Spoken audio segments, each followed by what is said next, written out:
مسروق بن اجدع نے مغیرہ بن شعبہ سے فرمایا کہ میں نبی کریم صلی اللہ علیہ وآلہ وسلم کے ساتھ ایک سفر غزوہ تبوک میں تھا۔ آپ نے ایک موقع پر فرمایا، مغیرہ پانی کی شاگل اٹھا لے۔ میں نے اسے اٹھا لیا۔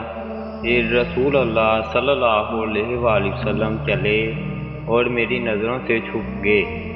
آپ نے قضائے حاجت کی۔ اس وقت آپ شامی جبہ پہنے ہوئے تھے۔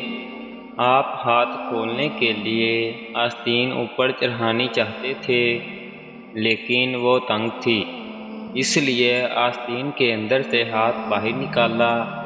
میں نے آپ کے ہاتھوں پر پانی ڈالا۔